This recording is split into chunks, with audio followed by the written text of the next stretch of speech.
The time to build is upon us. With great power comes great responsibility. You know the greatest danger facing us is ourselves, an irrational fear of the unknown. Not because they are easy, but because they are hard. This is the Superhuman Academy podcast. Hey, Anthony. So glad you're here. Thanks for joining me today on the Superhuman Academy podcast. Thanks, Colin. Great to hang out. Yeah, so this is going to be one of our first episodes of what I'm calling season 2. Season 1 would be the first 300 episodes that Jonathan recorded. We'll probably keep season 2 shorter than that. But for this season of the podcast, what we're really focusing on is this central theme, a central question of what does it mean to be human? What does it mean to be superhuman? We use that term in Superhuman Academy a lot, and especially in the age of artificial intelligence. And we don't necessarily need to talk about artificial intelligence, but I think that the question has become and continues to become ever more relevant and present in people's minds, as machines take over a lot of the tasks that people have done historically. What's left to us and what makes us human and special and who we are. So I think that learning is a big part of that. And when I think of super learners, honestly, I think you're probably in my top 5 people that I think of. I think of who embodies the super learner ethos. So some of the main things I want to touch on in this conversation, I want to explore what are the questions that you find compelling, that you think about, that maybe our audience hasn't thought about, that they could ponder, that could be cool to talk about. And also, what is your response to what does it mean to be human/superhuman? And maybe we should just start there. Yeah, it's an interesting question. You were just asking me about this dissertation thing, and I quoted some German for you, which in English, that German means you can never prepare yourself enough for your friend, but you should be like a longing and an arrow for the Superman in him. Now, the technical term in German is Übermensch. We could talk all day about exactly what that means, but what Nietzsche's getting at is that he's actually quoting, I believe he's quoting Zeno's arrow, the paradox that the arrow can never reach the target. So when he says you have to be like an arrow for your friend, essentially what he's saying there is that humans and superhumans, they are coming into being. So there is no human, but there is the human always yet to come. And you have to be like a longing for the fullest possible manifestation. But then there's also the paradox that arrows do reach the target, and it's reaching the target right now. So this is the fullest moment. There is no moment where you're going to someday be the best possible self. This is now, right? And in the great Sanskrit traditions that I also have memorized as much as I've memorized Nietzsche in German, there's a wonderful passage in the Bhagavad Gita, which is this moment right now. You can't cut it. You can't fold it. You can't dry it. You can't get it wet. It's just here. It's perfect. It's full. It's whole. It's complete. Right. And that's another thing that Nietzsche went on and on and on about. And he said, say yes to this thing, whatever it is. And if you think that your terms for it, your words for it, are somehow sufficient to the cause of describing it, Nietzsche says, you haven't even understood the first thing that I'm talking about. Because he says the body performs the I, as in, I, Anthony Metivier. This is a physical manifestation of the species called human. And it is connected right now. The fact that you can understand the words that I'm saying, insofar that I'm just not babbling on and on and on, this is consciousness connected right now.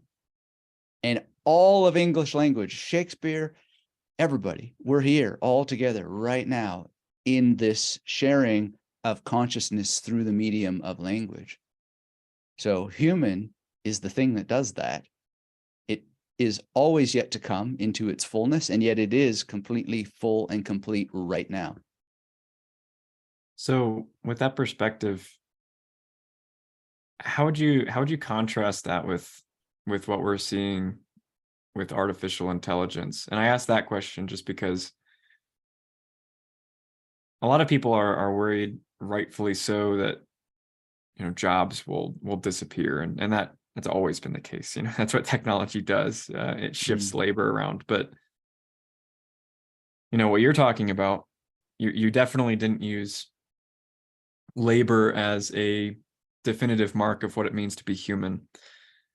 I think that's something that is easy to slip into, though. If we all spend a lot of our days working on something, and it can feel like that's a defining feature of who we are.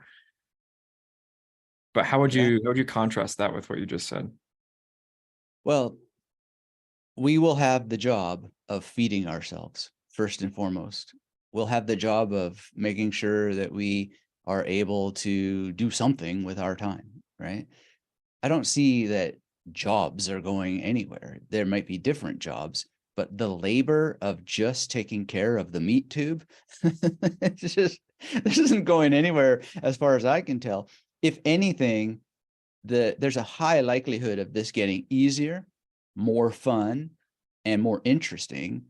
And you have every opportunity, if you learn and you learn well, to have, I mean, I don't believe in such things as the soul, but to have more soul, even though I don't believe in it, wouldn't you want to put those worries aside and just spend the time that you have on feeding and nourishing your mind so that you are that highest possible self right now, that you will be able to take care of your body no matter what disruptive thing is going on with technology?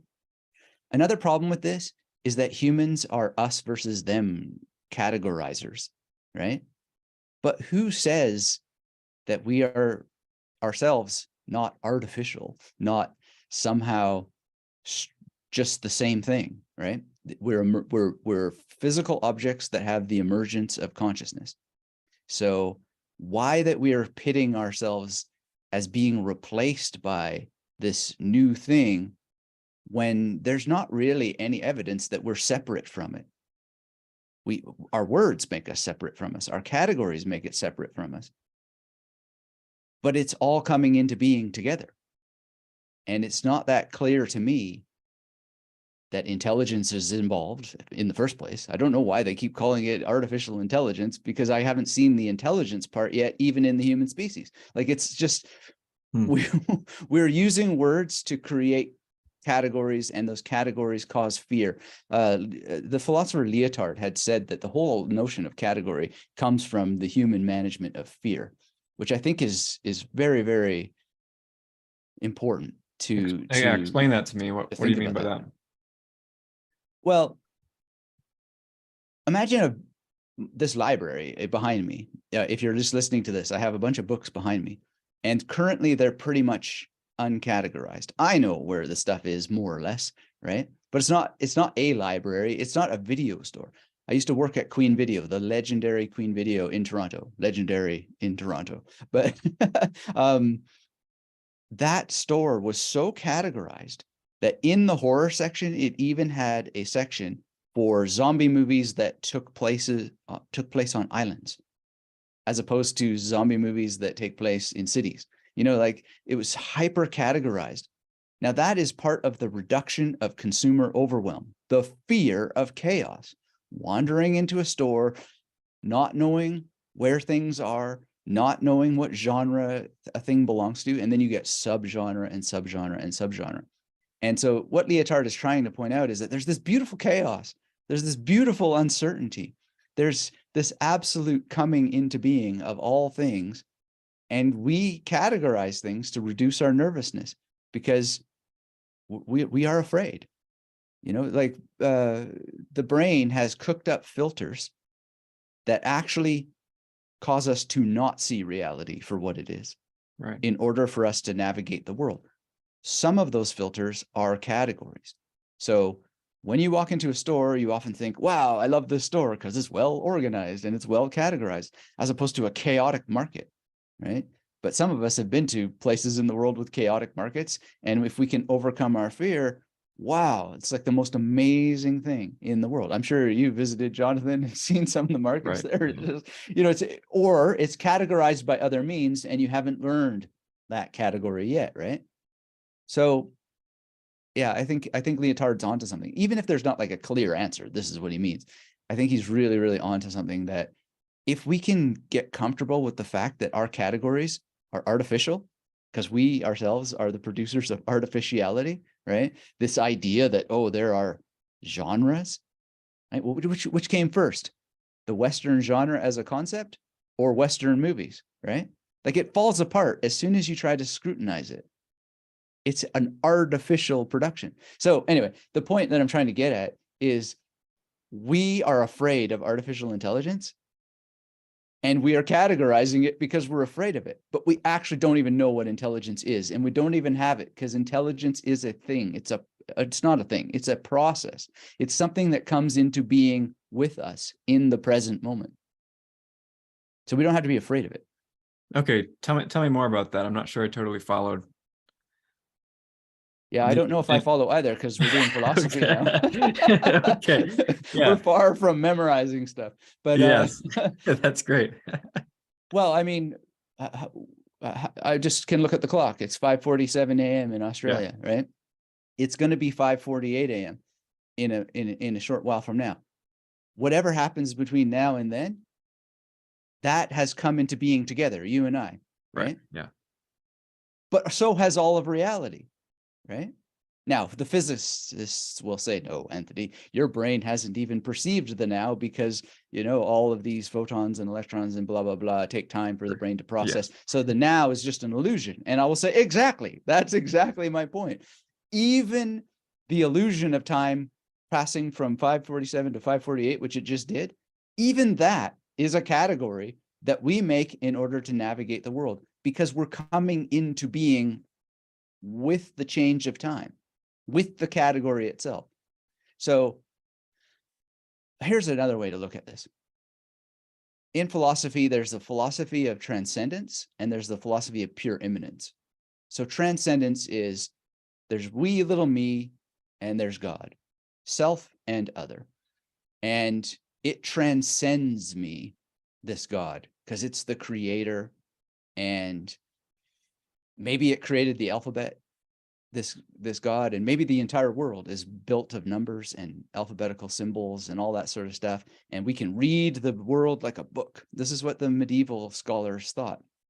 And to a certain extent, the Renaissance scholars, but the Renaissance scholars started to develop algebra, and then that sort of changed the whole picture. But nonetheless, they still thought self and other, human, God, etc., all that sort of stuff. But a philosophy of pure immanence says there is no difference. There is nothing outside of everything. It's all coming into being at the same time. If there is something that is different, it is whatever drives reality to produce reality out of itself. Now, we as memory experts, we are by default, I would say, philosophers of pure immanence. Because what we're doing is we're saying there is no difference between ourselves and text. We come into being with the text as we have our memory palace, or we have our markers, or we have our imagery, or whatever we're doing. And we are dissolving the difference between the information we're trying to memorize and our minds. We're erasing the difference. We're becoming the information. We're coming into being with the information. And we're causing reality to produce itself out of itself. Because when you look at something you want to memorize, like that German, du kannst für dich, deinem Freund nicht schön genug putzen, den du sollst ihm einem Pfeil und eine Sehnsucht nach der Übermensch sein, right? All of that I memorized, which is, again, you can't adorn yourself enough for your friend because you must be a longing for him and an arrow. To memorize all that in 2 languages, right? I have to look at this, and I have to have an image for that. And I have to come into being with it because I've never read it before, right? And then I memorize it as part of separating it from myself. Now it is myself. It's all the mental imagery that I have mixed up with all my existing understanding of English, all my growing understanding of German. And time itself is part of this process, the difference between 5:47 and 5:48. It's like we came into being together. Reality produced itself out of itself without reference to anything outside of itself, because everything in that production was in one solid block of reality that emerges out of itself. Where else would it come from? I want to, one thing you said that's kind of been bouncing around my head since you said it was at one point you said, and I might be misquoting, but you didn't believe in a soul, but we want to get more soul. What did you mean by that? Yeah, well, this is an interesting thing that I've been studying a lot lately. So there's a part of non-classical logic. I mean, most people are living in a world of classical logic and they don't study non-classical logics, and there's several non-classical logics. And one that I really like is called dialetheism. And di means two. Aletheia is the ancient Greek for truth. And actually, what it means is unhiding. So in that sense, truth is unhiding, which is beautiful. Anyway, two things being true without contradiction. So a simple example of a dialetheism is that I really don't want any coffee today. I've had too much. But man, I really want coffee right now. Two things true, they contradict each other, but they're true contradictions. Does that make sense? Yeah. So here, let me see if I'll bounce this off of the little bit of philosophy I know. So like the idea of a dialectic, right? I think this is the same sort of thing. So like a Hegelian dialectic, for example, I mean, I know this is an oversimplification, but you'd have the thesis, the antithesis, the synthesis kind of idea where you have a thing, you have something that seems to be oppositional to the thing, but then you realize those things can come together, or they don't necessarily contradict each other in a way that's exclusionary. Is that, am I following correctly, or am I off base? I think we're slightly in a different way, or an area, because Okay. Hegelian dialectic, thinks of things as being transcendent. There's a Geist or a soul, to get back to our soul topic here and to draw that in, and that process of reality is produced out of the contradictions, right? Yeah, maybe it relates. I don't know. I'm not as conversant with Hegel as I would like to be. Oh, I'm but not even. Don't worry. the phenomenology of spirit already is a transcendent thing. The idea that there is a spirit that is somehow guiding the dialectic of thesis, antithesis, and then synthesis. I think I'm saying something different, but again, Okay. I don't know my Hegel as much as I should, or would if I had studied him. But anyway, the thing is, to soul, the idea that I can say, I don't believe in the soul, but I believe we need more soul. It's like a dialetheism. It is. I'm not trying to synthesize anything. I'm trying to say that there is a thing that we have in the world that is soul. I'm like, it's like secular spirituality. Like, how could you be spiritual when you don't believe that you have a spirit? I don't know, but you can, and you can do it with the best of contemporary science, right? So when I wrote The Victorious Mind, I was reporting on how that I memorized all this Sanskrit for the purposes of literally trying to have a quote unquote spiritual experience. And I did. I had what, you would call a transcendence, or I somehow like left this thing. However, in science, you would call it PNSE, which is persistent non-symbolic experience, right? And is it one or the other? Is it both? Is it a Hegelian dialectic? No, I think it's just the mind stopped and it really started to observe something like what reality is like when the filters are off. Right. And the Yeah. language isn't categorizing things.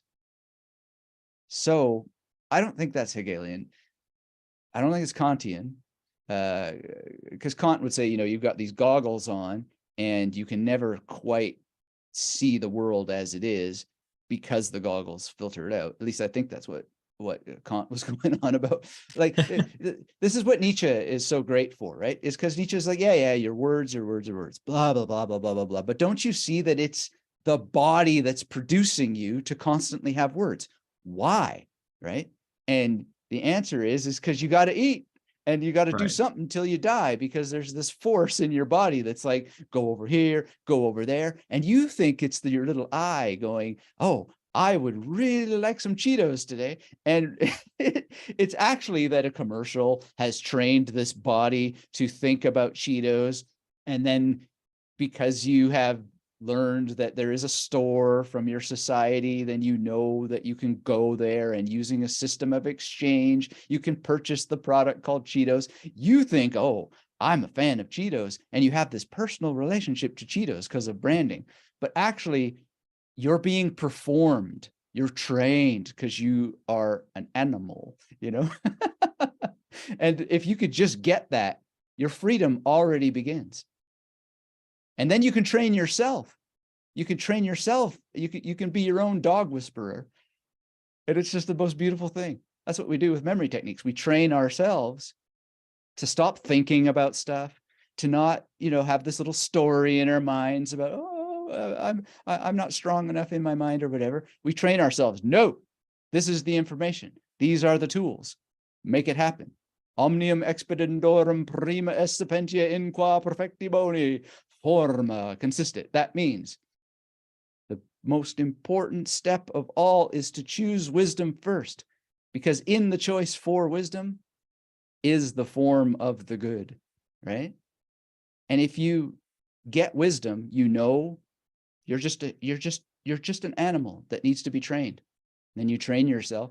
These are all the great things I learned from Jonathan, It's just like biology first. Yeah, I've studied behaviorism a decent amount, and I do think it's a really powerful idea and concept, the self-training, the reward, the punishment sometimes for behavior design. And I go through that with students sometimes. But I think something else you were saying, it's almost I don't know if it's really the opposite. I think it's one of those situations you were talking about before where it's like a contradiction that's where both cases are true, which is the other side of that, which is, so I like to use, I'm guessing you're familiar with Dr. BJ Fogg, his work, Tiny Habits. Yeah, Tiny Habits it's kind of a behavioristic perspective on getting yourself to do things or forming habits, right? You're making something so easy that you'll do it even if you're not motivated, is kind of the idea behind that. But then the other side of that is what I would say kind of goes into the realm of like flow research and positive psychology. It's the other side where it's like you're right on the edge. Your motivation's really high, your ability's not necessarily very high, but you can do the thing just barely, just well enough, and you're on that edge. And I think it's on that edge. I don't know if I would say that's the same as, because what you're talking about with the spiritual experience, like I would associate that, like the secular spiritual experience you're talking about, I associate that. That's kind of what I think the more recent psychedelic research is showing. It's kind of like that. The psychedelics, well, some of them sometimes kind of dissolve the filters that kind of shake the etch a sketch, right? And so you experience reality without your normal categorizations. It's happening to me right now, and it's happening to you too. But some people are just more aware of it. So, not to interrupt, but since you get into the psychedelic stuff, I mean, all of the brain scan research that I've done on the kinds of meditation that I do, they give you every reason to believe that I'm on psychedelics right now. Like I've just generated this. And that's why maybe I say crazy things about, how reality is somehow forced upon us and categories are coming from fear and all that sort of stuff. And I really get it. And I understand it because I experience it. Right. But, the thing that I think that you're getting at is that exactly that issue, that it can be that you have motivation and motivation does work sometimes. And it can be that motivation doesn't work. It can be that sometimes you need a tiny habit, but it can be that sometimes you need to just take on the hardest thing in the world and get it done and use grit. And, brute force learning was a term Jonathan used to use. I don't know if he still does or what happened to that. I prefer the term immersive learning, but yeah. Immersive learning. Sure. The thing is, and this is the problem, and it's the thing that I devote myself, and I've devoted myself to talking about it since the get-go, is that you can have your tiny habits, you can have your brute force learning, but what you need to do is you need to get you into the research, because everything's changing. It can be that, willpower doesn't work for that in your life, but it can be that willpower is exactly what you need for this other thing. and you got to run experiments. And you got to stop categorizing everything to the nth degree and thinking that there's going to be some special word that comes and go, oh, that's the name of my problem. That's the reason why I can't do this. Or that's the name of the tool that finally helped me, right? So, you know, we're in the business of being known for our names, being known for our brands. But at some level, the way that we're going to ultimately help each other as a species is we're going to just drop the illusion and say, look, here's consciousness here, talking to consciousness over there. Let's get together and let's try to dissolve the categories, remove the separation between you and me, and help other people remove the separation from themselves in the present moment, really get focused down, get into those flow states, and then extend those flow states so that you're switched on. You have that, let's say, psychedelic joy of living, which you got because you became a researcher into the nature of your own consciousness. And you used the tools and you used the terminology instead of having the tools and the terminology use you. Because it will if you don't find that separation. What does that process look like? Because or the lack of separation, I guess. yeah, I got it can you. be both. It can be both. Sure. See, it's one of those two things true at the same time without contradiction. Yeah, I got that. I think. What does the process look like? The process. Yeah, what does the process look like, or at least what did it look like? What does it look like for you? Yeah, that's the key thing, and I'm glad you put it that way, because that's what I was just trying to get at. Yeah, you get involved in the past process. tense. You become the researcher. So, you know, we start with Nietzsche. Let's just stick with him. He has a book called Fröhliche Wissenschaft in German. Now, that's often translated as the gay science. Cool, whatever. There's a history why that it's got that title, because he has like an epigraph at the beginning of the gay scientia, which is like the happy science, I guess. I'm not even sure, but Fröhliche Wissenschaft means something more like the joy of scientific research. And he's meaning, I believe, the scientific research into yourself. So the process for me, it's just a very, very long story and lots of stories. And that's what I think we can do, is share our stories with each other and connect deeply. And in my case, the story was I had to figure out my memory because I couldn't concentrate. I couldn't focus. I was depressed. I wasn't taking care of myself. I did take the antidepressants that the doctors wanted me to take, but I also swallowed them with beer, you know? So that wasn't cool. That was not a good strategy at all. It only made the depression worse. But I was just lucky that I came across some magicians and they inspired me to look into magic. And that's where I found memory techniques.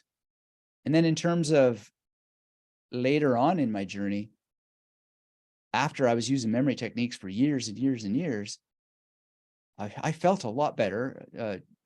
Researchers like Tim Dalgley have shown that using specifically the method of loci or memory palaces can improve symptoms of PTSD, basically help you deal with depressions or symptoms of depression. And when I saw that research, I just thought, yeah, that must be what's happening here. But I was still like a grouchy person, you know, a meat tube walking around angry at the world. You ever see that David Lynch cartoon, The Angriest Dog in the World? So he did it for years apparently, and it's just 3 panels usually, or 2 panels, and it's just like a backyard with a dog house and a thought bubble, which is the dog going, grrr. And then sometimes you would have the people inside of the house saying things like, "Oh, we're out of milk. Oh, let's go get some milk." Just like trivial, mundane, ubiquitous stuff that people say in their house. And every panel, the dog is just going, grrr. Anyway, it's just hilarious. But that's what I was like. I was like the angriest dog in the world, just angry at everything all the time, even though I was learning stuff and happy in many respects. I just had this underlying anger. Anyway, a friend of mine named Ben Fischel, he said, "You're a memory guy. I mean, have you ever done anything with mantras?" And I was just like, "What do you mean mantra? You mean mantra?" He's like, "No, in Sanskrit, it's mantra." And so I was like, "Okay." And I was like, "No, why would I do that? I mean, I'm atheist to the core. forget this stuff. And he's like, well, yeah, there's this guy, Gary Weber. He was like that too. And by the way, my friend Ben didn't correct me on the I'm pulling this story from somewhere else. This is a thing that your memory does to you. Remember I was saying, like, it performs you, right? It's a different guy who did the bunch of thing. But I want to correct myself, because this is one of the mysteries that I study in memory. Is like, why does my own mind like change the story? Our memory does change our own memory. It's just weird. So I want to catch that. Anyway, so but I'd like to come back say, to that in a second. Yeah, we should. Good tangent. But he said, he said this guy, Gary Weber, he also had this rule of like, must be secular, but he was suffering from his brain. And anyway, he memorized all this Sanskrit, and the next thing you know, his thoughts turned off. And I was like, BS. He said, yeah, but the book's called Happiness Beyond Thought. Read it. And I was even angry at this idea. Oh, I'm going to read this damn book. But my anger fueled me to like prove this wrong. This can't be possible that you turn off your thoughts. I know that that's what the Buddha's talking about and blah, blah, blah. And I was just like, not happening. So being the memory guy that I am, I got the book, I memorized the Sanskrit, and bang presto, my thoughts went away. I mean, they legit went away. And I just thought, how is this possible? And I mean, thought came pretty soon afterwards. And it was like, wow, you just had no thoughts. And I just thought, so persistent non-symbolic experience, that doesn't quite make sense. So I changed it to sense, which was, you know, like sustained, enduring, neo-symbolic experience, because it seemed to me that there was some kind of symbolism. How would I even know I had an experience if there wasn't a symbol of it? Yeah, sure. But Gary Weber would be the first person to say is like, just make sure that if you're going to intellectually noodle about it, that the intellectual noodling doesn't become its own prison. Yeah. Which is very, very wise advice, right? So that's how I got there, is I actually did the thing that they said. And I did it in a dedicated way, not just, you know, once in a while, not just sort of, but thoroughly and completely to the best of my abilities. And to this day, I still do it. I sit in the backyard and I chant all this Sanskrit, and I've added some Latin stuff and whatnot. And basically that's how it worked out for me. And I make it very clear in The Victorious Mind that that's not necessarily going to be the way it works for you. Yeah. Weber himself says in Happiness Beyond Thought, he says, do not try to reproduce the journey of the teacher.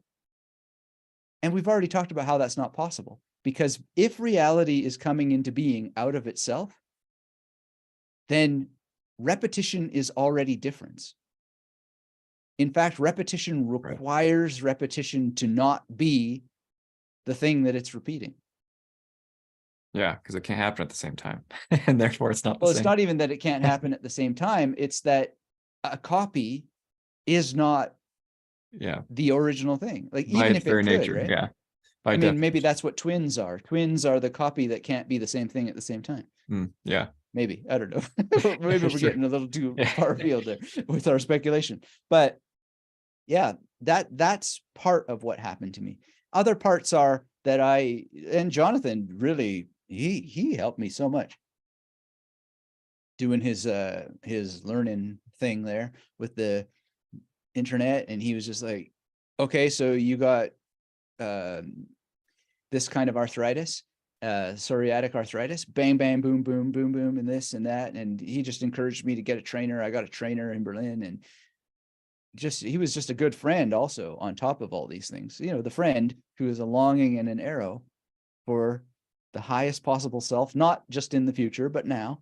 And so I took care of my diet, lost lots of weight, started to see these muscles on my body. I never saw any muscle that I was aware of, you know, and I was just looking in the mirror one day and just like, bam. And I mean, I could never eat enough because of my issues with digestion to bulk up.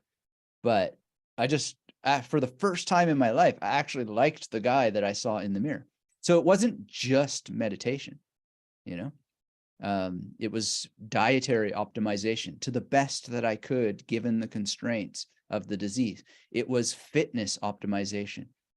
Also, I got more social. I had been very, very secluded and monk-like, and just started to meet more people. And that, we know, is good for the brain. So it's basically a massive set of triangulations onto life, the joy of research, as Nietzsche would put it. And really paying attention to it all and tweaking those dials. I mean, Jonathan got me doing the Wheel of Life and all this stuff, right? And yeah, it was all stuff that I was so dumb that I had known about that stuff, and I just rejected it. Memorize mantras? Are you kidding? But then, you know, in for a penny, in for a pound, and now, I mean, it's not an entire book, but it's book-like what I've memorized, and I know what it's saying too. And the cool thing about that is that it starts to create understanding and knowledge that guides your behavior, and it changes who you are and what you are. And it's just the most joyful thing. So you could reverse engineer what some of those steps are, and you could follow them. But basically they boil down to pick a goal, do it, do the real thing, Genshi Genbutsu, real place, real thing, and really do it. And study what you're doing, journal it, so that you get this meta cognition, meta awareness, meta learning of your own learning process. And then do that some more.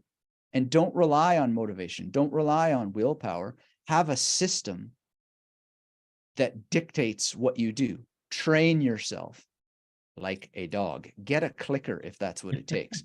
You know, if you want out, if you want the change, don't be ashamed to be an animal and treat yourself like one. I think that, you know, something you're pointing to here, correct me if I'm wrong, but this idea of, let's just use the term superhuman, since that's where we started. Yeah. Oftentimes when people reach out to me for whether it be learning coaching or something else,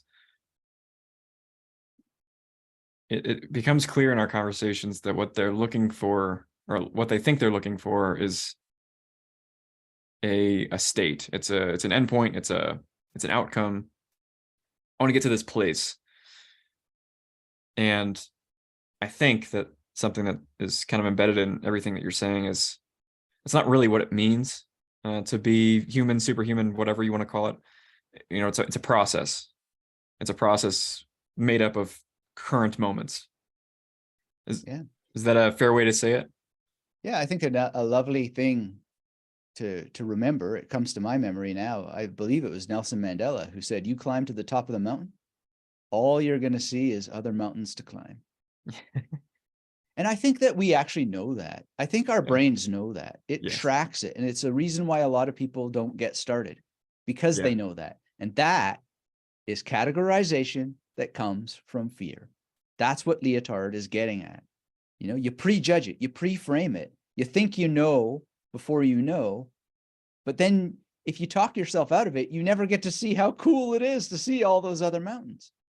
Yeah, and a big part of the beauty of climbing the mountain isn't just what you see at the top. It's also, well, the experience of getting there in the first place is what makes it so special. I think if you just wish that you could teleport to the top of a mountain, maybe take a helicopter, blindfolded, comatose in a helicopter, get dropped off, you wake up on the top of a mountain. It's not it's not the same thing, you know, as climbing and taking the journey.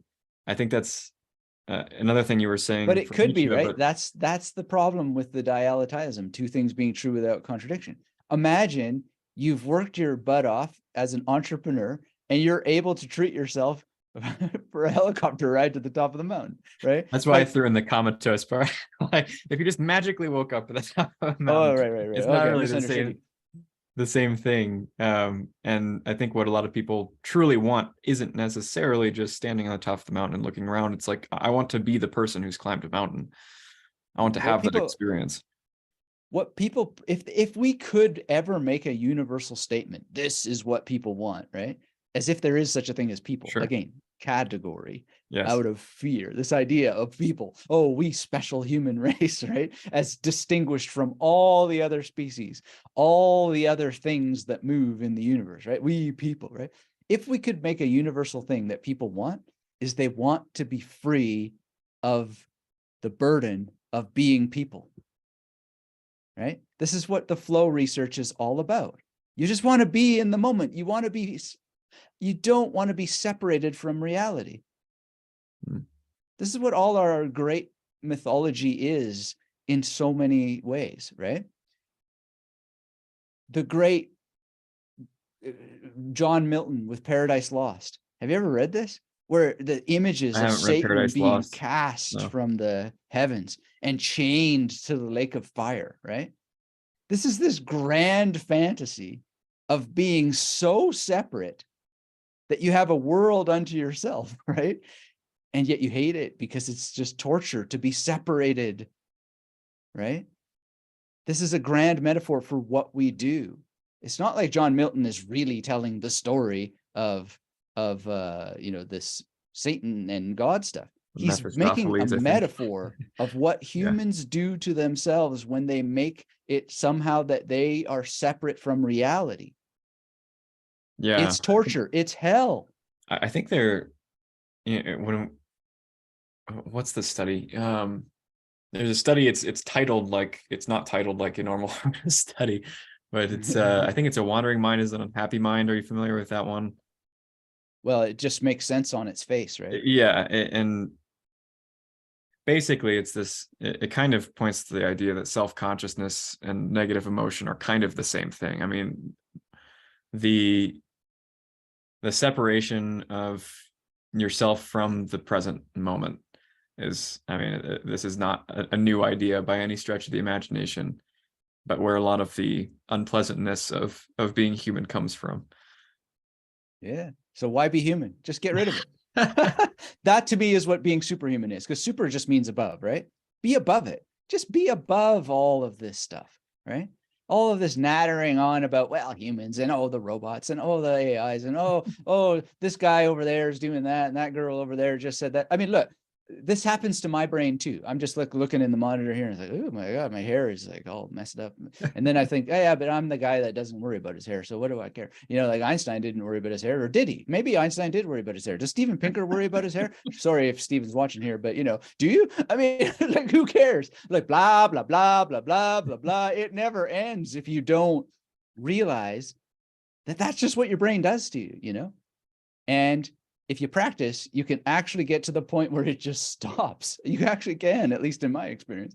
And that's cool. But then when it starts up again, it's no longer a question of, are you separate from it, or it is the production of you. It's just hilarious. It's just like endless comedy in your mind. Yeah. So something you said, so superhuman, I mean, if you take the word literally, what it would mean would be beyond human, right? I think that I have some discomfort with thinking of it that way, and I think it comes from, I've heard other people say the same thing. It's not that we necessarily want to be something other than humans. It's maybe that oftentimes we're not being humans. We're being something less than we could be as humans, and so seeing superhuman to mean not necessarily becoming something that's not human, but becoming humans as they should be, the fullest expression of whatever that means.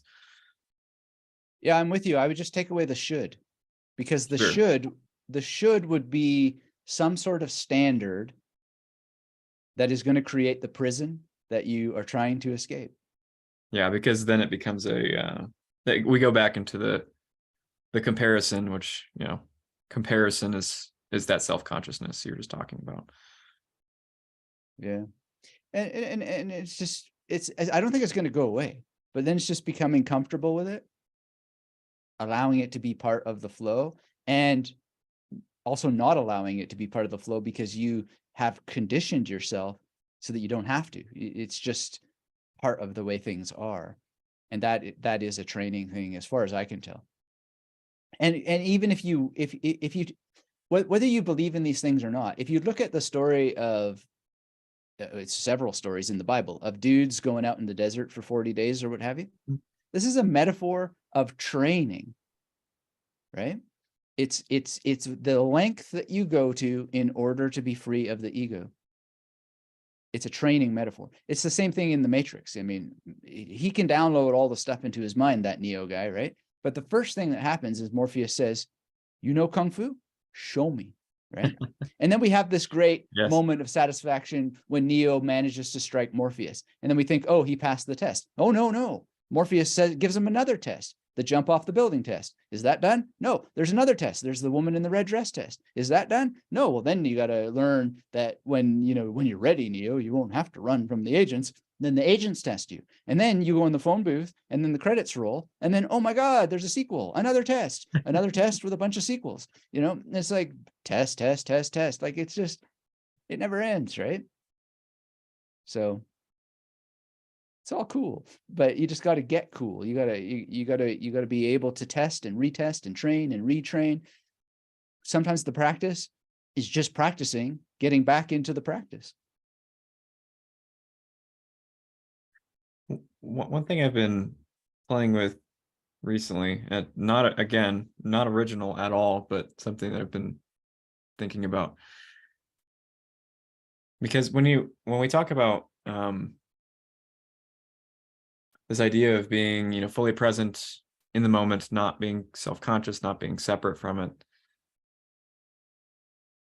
I think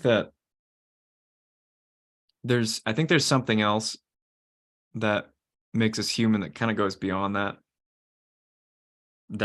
I would say separates us from, I'll give myself a category. I'll put us in a different box from a lot of other things, which is stories. And this actually goes back to that thing I wanted to revisit that I'm just now remembering. You were talking about how memories change over time, they merge together, they do weird things, and when wondering, why is that? And I think it's at least partially because as humans, we don't really, like you said, we don't really perceive the world as it is. We don't have the luxury of perceiving reality as reality is, or as far as we know, who knows. But instead, we see affordances, we see the way that we can interact with the world. We see the world as it fits into our particular goals, our particular interests, whatever we're after. And so what our memories are doing, they're not recording sensations necessarily. They're not recording sensory inputs that we received at some point. Instead, what they're doing is we extract the gist. It's part of what we do when we sleep, is we extract the gist and we get the meaning, the lesson, the narrative that we can then inhabit and find meaning inside of. And so when we have these memories that start to merge or change over time, I just read a quote that I really liked. It was something like, you can't taste a memory without tainting it with who you currently are, something like that. Which I think is totally true, because our brain, what it's doing with these memories, it's stitching them together in stories that will now be of some use to us. But the use that they have to us depends on who we are in the moment that we're retrieving them in. And so then we not only have the distortion, like, to call it a distortion, I suppose, since it's not a perfect recording, but then not only is it distorted by the processes of your brain being imperfect for recording sensations, but it's distorted because it's like, okay, well, what is the meaning of these memories in your current context, in your new context, which changes all the time. And so to get back to the humanity, I guess, of that, and perhaps other animals do this as well. I don't really know. Haven't been one before, as far as I know. But it's that we see stories when we look around in the world. And I think that secular spiritualism that you were talking about before, that's kind of what it is. It's like the stories that we inhabit are more real than, this table in front of me, for example. And so when we're learning, we're not necessarily recording events, we're not recording sensations, but we're tweaking stories, and we're seeing how we can fit inside of them. Does any of that resonate? Yeah. As far as I know, the reason why our memories change when we recall them is because they were never proper in the first place. So if the author, he might not be that well known anymore, William S. Burroughs. He wrote Naked Lunch and Nova Express and all these really bizarre things. Anyway, he used to do art where he would put a paint can in front of a canvas, and then he would shoot it with a shotgun, and the paint would just spray all over the canvas. And then he would sell it for ridiculous amounts of money. And cool. But that's the reason why I mention it, is because that's sort of what the brain does with information when it comes in. You might think of this data point as some singular photon, right? But the brain actually splits it up and spreads it all over the place. And there's a lot to do with dendrites and synapses and myelin sheaths and all this sort of stuff. But it actually is just broken down. And then when you're trying to recall something, your brain has to bring these shattered pieces to the front.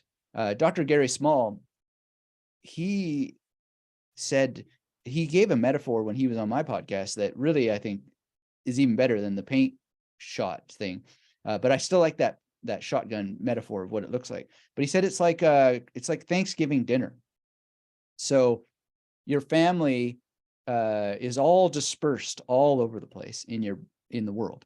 And then they trying to get a memory, one singular memory unit, is like bringing all of your family to one home from all over. They have different highways to travel. Some might be flying in, etc. And that's why memories get changed when we recall them. So I don't know why that just happened, but I know that I watch for it to happen because I'm trying to actively not edit my own memory. Because, Thanksgiving dinner, it can be that, your Aunt Judy brings her boyfriend, Ed, and then the next year she doesn't have her boyfriend, Ed, anymore. Aunt Judy is now going with Charlie or whatever, right? And now they've got a dog or so forth. Then you're like, well, was it Ed or was it Charlie? And was the dog's name Roger or whatever? Like, it's all this stuff just gets hijacked into a new memory. So when I'm thinking, I don't know. I mean, if I just try to break it down, I was like, well, I said mantra, funny. Maybe he's going to think, am I saying mantra? And then I just sort of like, my memory for me edits in this thing as if that's what Ben said. But actually, it was a different guy that said that, right? Yeah. And it just happened to me. In the same way, when you're trying to recall information, you're sometimes like, do I even have an Aunt Judy? Which, like this kind of stuff, right? And it's because your brain is just shoving all these people into a Thanksgiving dinner, and the wrong people might show up. People that don't even exist might show up, And this is how information changes over time. It's how stories evolve, Yeah. And there's a good thing to that, but there's also a bad thing. And that's why I try to catch myself. But I have this like horror of rewriting my own memory. And I don't even know if the stories I tell myself are true anymore. I do, but I don't. It's two things being true at the same time without contradiction. And I guess what I was kind of saying, and I think I find it interesting that you say you try to stop from editing your memories, but that our brains are prioritizing narrative truth over what you might call, I don't know, scientific truth or journalistic truth. It's or metaphorical truth. It's prioritizing like, what's the story that is most useful or meaningful to tell ourselves. And sometimes you got to ask who's deciding what's useful and what's not. And I think that's a great question. Maybe not one we have time for right now. We are coming up on the hour. Just remember Shakespeare. Shakespeare, he has it all. Doubt thou the stars are fire, doubt thou the earth doth move, doubt truth to be a liar, but never doubt I love. Well, Hamlet, I think stars are nuclear fission, not fire. The earth definitely moves around the sun, as far as we can tell now. He was thinking, I guess, of Ptolemaic construction of the universe as opposed to Copernicus or whatever. Truth definitely is a liar, and he did not love Ophelia. So this, like, Shakespeare just nails how fickle the human mind is. And I probably quoted folio B or folio A, and somebody will look that up and like, you got it right, or you got it wrong, or whatever. I don't know, because there's so many damn versions of Shakespeare, and maybe I just edited it and I didn't get it right at all. But the point is that the beauty of memory techniques is you can get damn close. You can get almost word perfect, and sometimes you can even get perfectly perfect. And that's why I love memory techniques so much. That's why I think everybody should love memory techniques so much, is because you can memorize things with such high and glorious degrees of accuracy and become the custodian of your own memory and catch yourself, observe yourself in the moment and go, whoa, whoa, whoa, whoa, whoa. I don't know exactly why that happened, but I know for a fact that that's not exactly how it happened. So let's tell the better story. And we have better metaphorical truth as a result because of verisimilitude to actuality insofar as the brain actually perceived reality correctly in the first place. Because reality is coming into being with us, and we might as well be as close to what that reality is as we possibly can be. Well said. Well, Anthony, if anyone wants to get closer to reality with you, where can they find you? Well, the mothership is magneticmemorymethod.com, and that's hopefully memorable. But I think you can search me these days with just Anthony and memory in Google. And probably just memory, if you search around enough, memory, magnet, whatever. Anyway, magneticmemorymethod.com. Awesome. Well, I felt like we just scratched the surface of a very long conversation. So I'd love to chat again sometime soon. But thanks for coming on. And yeah, for anyone who's listening, make sure to check out Anthony's stuff. He is, I would say, in my humble opinion, one of the super learners that we have. We're blessed with, that we get to hang out with, chat with, and learn from. So definitely check his stuff out. And yeah, we should do this again for sure. Let's do it. I look forward to it. Thanks, Collin. All right. See you, Anthony. Yeah.